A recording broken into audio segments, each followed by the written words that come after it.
semuanya sudah ada tuntunannya. Bahkan sejak zaman Rasulullah dahulu sudah ada pandemi seperti ini.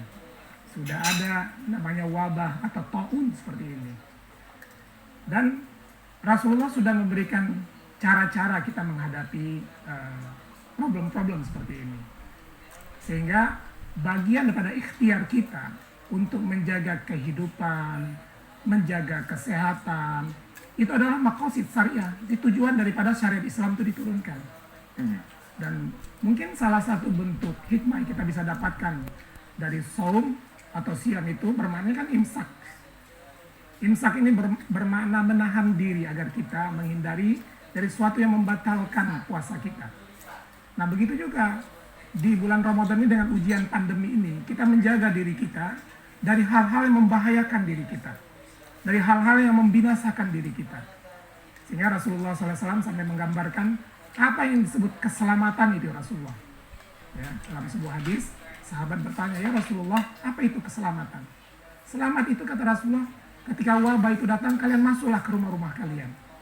Kalianlah beribadah sebanyak-banyaknya, dan kalian banyaklah beristighfar kepada Allah SWT. Jadi sudah ada panduannya. Sehingga sering orang bertanya, wah itu bagaimana sih orang Islam itu kok dia takut sama corona, bukan takut sama Allah, kan begitu tuh banyak orang benar, berkata begitu kan? seperti itu. Corona nggak boleh takutkan, hanya takut sama Allah saja. Nah, padahal menghindari wabah, menghindari bahaya itu perintah dari Allah. Bisa kita lihat di dalam Al-Quran Al-Karim, surat Al-Baqarah 195. Wala tulqu biaidikum ila tahlukah. Jadi kata Allah, janganlah kalian menjatuhkan diri kalian dalam kebinasaan. Jadi kalau ada satu bahaya di sesuatu tempat, jangan kalian menjatuhkan diri kalian ke sana, kata Allah. Artinya, Allah yang memerintahkan kita untuk menghindari diri dari sesuatu yang berbahaya. Sekarang, wabah COVID ini bahaya nggak? Bahaya, Ustaz. Bahaya. Seluruh dunia sekarang menjalar. Ya, bahkan mengerikan sekali. Di Amerika sekarang katanya 4.500 orang mati serentak setiap hari. Ya, di Cina yang katanya mereda sekarang itu 1.200 setiap hari meninggal. Ini kan luar biasa. Bahkan hampir seluruh dunia sekarang 240 negara dunia itu sudah mengalami ini semua. Maka sudah saatnya kita sebagai orang beriman mengikuti perintah Allah. Bukan berarti kita takut pada corona, tapi kita mengikuti perintah Allah. Bahkan dalam ayat lain sampai digambarkan, ya ayyuhallazina amanu khudzu hizrakum. Wahai orang-orang beriman, adalah kalian mempersiapkan diri ketika akan melakukan perjuangan. Maksudnya apa? Lah kalau memang kita ada Allah bersama kita, Allah melindungi, tapi Allah memerintahkan kita untuk bersiap-siap. Rasulullah ketika perang saja harus pakai baju besi. Kenapa? Ada bahaya di dalam peperangan. Maka Rasulullah sendiri bukannya pengecut beliau. Diperintahkan oleh Allah untuk menjaga diri dari bahaya. Nah kalau sekarang di pandemi, di bulan Ramadan ini, kita diperintahkan oleh ahli dari sisi kedokteran ya, bahwa virus ini akan menyebar. Maka pakailah masker. Mungkin karena jarak kita agak jauh nih ya. Ini jaraknya jauh. Jaraknya jauh.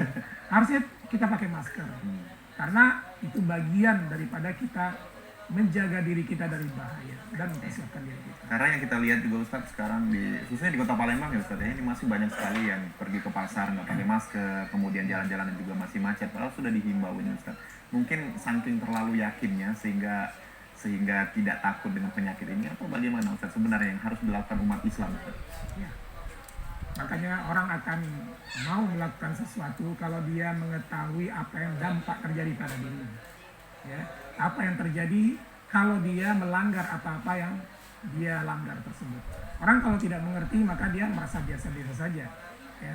Tapi kalau dia sudah melihat bagaimana orang menggelepar, bagaimana orang sudah meninggal, ya, kalau kita lihat sebuah negara namanya Ekuador itu mayat-mayat sudah bergelimpangan, tidak ada yang bisa menguburkannya lagi.